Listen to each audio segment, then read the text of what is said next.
दोस्तों, welcome back. Stock market analysis में आप सभी का स्वागत है। होप आपने कल की ये सारी वीडियोस देख ली होगी एजुकेशन पर्पस के लिए। और अगर आपके पास डीमैट अकाउंट नहीं है तो आप हमारा डिस्क्रिप्शन में जाके आप स्टॉक से अपना डीमैट अकाउंट खुलवा सकते हैं, वो भी फ्री ऑफ कॉस्ट ना। अब हम बात करते हैं पेंट इंडस्ट्री के सबसे दिग्गज स्टॉक की, जिसका नाम है एशियन पेंट। एशियन पेंट में अगर आज की आप बात करोगे तो आज देखिए बिल्कुल फ्लैट पोजीशन चल रहा था, लेकिन आज 1:30 के बाद ही कुछ ऐसा हुआ कि इसने डायरेक्ट जो है 6% के आसपास की गिरावट दिखाई। ऐसा क्यों हुआ? लेकिन अगर हम इसकी बाकी परफॉर्मेंस देखें तो एशियन पेंट, अगर हम मैक्सिमम चार्ट पैटर्न की बात करेंगे तो बहुत ही अच्छा है। यहाँ से देखिए बिल्कुल इसमें अपसाइड मूव्स दिखा रहा है। और अगर हम 5 साल की बात करें तो 5 साल में भी इसने 181% की दिखाई है, और 1 साल की बात करें तो 43%। एज पर मार्केट जो है, अगर आप देख रहे होंगे बाकी स्टॉक्स के मामले में जहां वो 200-300% के रिटर्न दे रहे हैं, वहीं पे एशियन पेंट ने 43% की दी है। लेकिन ये भी एक दिग्गज कंपनी के लिए, ब्लू चिप्स कंपनी के लिए बहुत ज्यादा है, बिकॉज अभी बुल रन चल रहा है तो आपको आदत हो गई 100-200-300 रिटर्न की। इस वजह से अगर हम ईयर टू डेट की बात करें तो अभी इसने बिल्कुल फ्लैट 10% के आसपास का रिटर्न दिया है। नाउ अगर हम बात करें कि यहाँ पे हमारा क्या हुआ था, जो 1-1:30 के आसपास हमारा क्या हुआ था, जो इसने 6% के आसपास की गिरावट दिखाई है।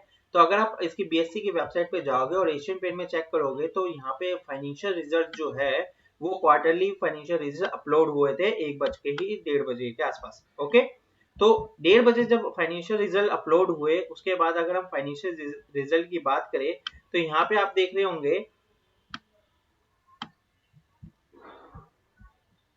यहाँ पे आप देखिए कि कंपनी ने जो है ना आपको 3 साढ़े 3 रुपए का डिविडेंड आपको दिया है। 3,000 रुपए वाली कंपनी के लिए 3 रुपए बहुत ही छोटा है, और डिविडेंड कभी भी हमारा पर्पस नहीं होता है। हमारा पर्पस केवल कैपिटल गेन होता है। तो हम सिर्फ कैपिटल को गेन करने के लिए ही यहाँ पे हम इन्वेस्टमेंट करते हैं। अगर आप यहाँ पे अब आ जाते हैं हम इसके फाइनेंशियल स्टेटमेंट्स की तरफ, तो फाइनेंशियल स्टेटमेंट में आप इन करोड़ में आप देख रहे होंगे कि जो ईयर टू ईयर जो परफॉर्मेंस थी, ये भी सितंबर है, ये आपका जून है, जो पिछला क्वार्टर था ये ईयर टू ईयर है, और ये अभी वाला है। ठीक है, तो रिवेन्यू में अगर आप टोटल इनकम देखोगे तो अदर इनकम बहुत ही छोटा है, तो उसको हम इग्नोर करेंगे, टोटल इनकम पे ही आएंगे। तो टोटल इनकम पिछले साल में 4500 के आसपास थी, इस बार जो है 6300 के आसपास है, 6300 करोड़ रुपए के आसपास है, और क्वार्टर टू क्वार्टर में 48 है। तो क्वार्टर टू क्वार्टर भी बहुत ह्यूज ग्रोथ है, और ईयर टू ईयर भी बहुत ग्रोथ है। लेकिन उसके बाद क्या हुआ, जो आपका आप यहाँ पे देख रहे होंगे कॉस्ट ऑफ रॉ मटेरियल जो है, बिकॉज जो इसका रॉ मटेरियल है ना, वो क्या है, ऑयल। और ऑयल होने की वजह से, ऑयल का जो कॉस्टली होने की वजह से इस कंपनी पे नेगेटिव इंपैक्ट आया है।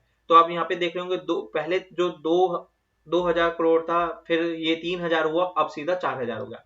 तो इस वजह से इनका जो प्रॉफिट है वो डिक्लाइन हो गया। जो पहले 1,000 का या 1,050 रुपए का प्रॉफिट था, वो अब घट के कितना रह गया, 830 करोड़ ही प्रॉफिट रह गया। तो जिसका जो इम्पैक्ट है वो आपको इसके ईपीएस में दिख रहा होगा बिल्कुल, कि 8.27 का घट के आपका कितना रह गया, 6.45 का। और क्वार्टर टू क्वार्टर भी, जो quarter two quarter slightly growth है, लेकिन ईयर टू ईयर आपका बहुत ह्यूज डिक्लाइन है।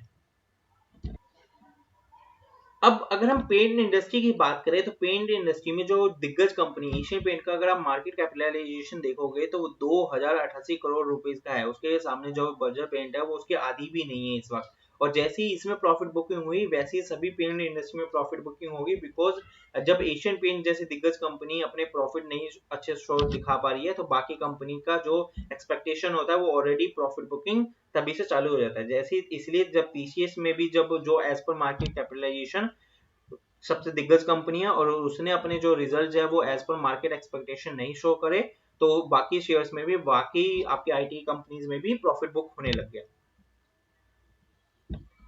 अगर हम टेक्निकल चार्ट पैटर्न की बात करें तो हमने टेक्निकल में डे के चार्ट पे लगा दिया। तो यहाँ पे जो आरएसआई है ना, वो आपका 30 से नीचे गिर चुका है। तो यहाँ पे क्या होता है, बहुत सारे ट्रेडर्स जो है वो अपना प्रॉफिट बुक कर लेते हैं, बिकॉज यहाँ से निकल जाते हैं।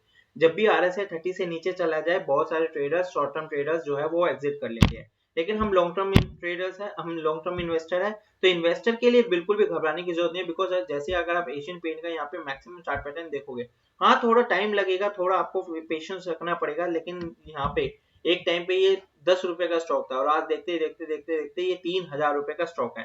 तो आपको पेशेंस मेंटेन रखना पड़ेगा अगर आप इस कंपनी में बनना चाहते हो, तो बने रहना चाहते हो। ओके। और अगर आप अभी एग्जिट करना चाहते हो तो आप वो भी एग्जिट कर सकते हो जब RSI 30 से ऊपर चला जाए, जब इसमें स्ट्रेंथ वापस आ जाए तब आप इसमें वापस अपनी पोजीशन गेन कर सकते हो। लेकिन अभी हमारी ऐसी कोई भी चीज नहीं है, हम आपको कुछ भी ऐसे, सॉरी थोड़ा डिस्टर्बेंस आ गया था। यहाँ पे हमारी कोई भी रिकमेंडेशन नहीं है आपको। आप कोई भी डिसीजन लेने से पहले आप अपने फाइनेंशियल एडवाइजर के साथ जरूर एक बार कंसल्ट कर लीजिए। अगर हम इसके फंडामेंटल्स की बात की जाए तो यहाँ पे मार्केट कैपिटलाइजेशन आप देख सकते हो बहुत ही ह्यूज है। करंट प्राइस भी अभी यहाँ इसका 52 हाई जो है वो 3500 के आसपास गया था, अभी जो है ये 3100-3200 के आसपास ट्रेड कर रहा है। यहाँ पे आप इसका प्रो एंड कॉन्स भी देख सकते होंगे। ऑलमोस्ट डेट फ्री कंपनी है, मार्केट कैपिटलाइजेशन भी अच्छा है, आप इसके रिजल्ट्स भी देख सकते हो। तो रिजल्ट अगर आप क्वार्टरली देखना चाहो तो यहाँ पे पहले इन्हें सितंबर से बात करेंगे तो सितंबर 2020 से इन्हें 1200 की दिखाई थी ऑपरेटिंग प्रॉफिट, फिर 1700 का दिखाया था, फिर मार्च में घटा था, फिर उसका जून में घट गया था। जून में भी आप कह सकते हो कि कोविड की वजह से इसका पेंट इंडस्ट्री का घट गया था और ऑयल प्राइसेस जो थे वो इतने इंक्रीज हो गए थे। तो ऐसे कोई ये बेकार कंपनी नहीं है, प्रॉफिट एंड लॉस। बाकी अगर आप ईयर टू ईयर में देखोगे तो ईयर टू ईयर में आपको ग्रोथ ही मिलेगी। पहले आप अगर हम 2010 से बात करें तो 1000 का था, फिर 1300 का, फिर 1500, 1700, 2000, 2200, 2700, 2900, 3200, 3300। तो इसका जो प्रॉफिट है ईयर टू ईयर वो इंक्रीज हुआ है। तो आपको बिल्कुल भी घबराने की जरूरत नहीं है अगर आप एक लॉन्ग टर्म इन्वेस्टर हो। बैलेंस शीट में आप देख सकते होंगे तो यहाँ पे ब्रोइंग्स है थोड़ी सी, ब्रोइंग्स यहाँ पे आपको थोड़ी सी दिख जाएगी। तो अगर आपको ब्रोइंग्स है तो बिल्कुल भी घबराने की जरूरत नहीं है, बिकॉज इसकी जो अदर चीजें होंगी वो इससे ज्यादा ही होंगी। अगर हम यहाँ पे शेयर होल्डर पैटर्न की बात की जाए तो यहाँ पे जो FII है वो 20% है, प्रमोटर ने खुद 52% के आसपास ही होल्डिंग मेंटेन करी हुई है 2018 से लेकर अब तक। इसमें DI भी सेम बने हुए हैं और आपके जो पब्लिक है वो सेम है, यानी शेयर होल्डिंग पैटर्न बिल्कुल डिसेंट लग रहा है। तो अगर आप इसमें बिल्कुल होल्ड करना चाहते हो तो होल्ड कर सकते हो, लेकिन अगर बाइंग या सेलिंग का डिसीजन अगर आप सेल करना चाहते हो तो एक बार जरूर अपने फाइनेंशियल एडवाइजर के साथ कंसल्ट कर लें। तो hope you like this video guys, we will be meeting our next video. तब तक के लिए bye, take care guys, bye bye.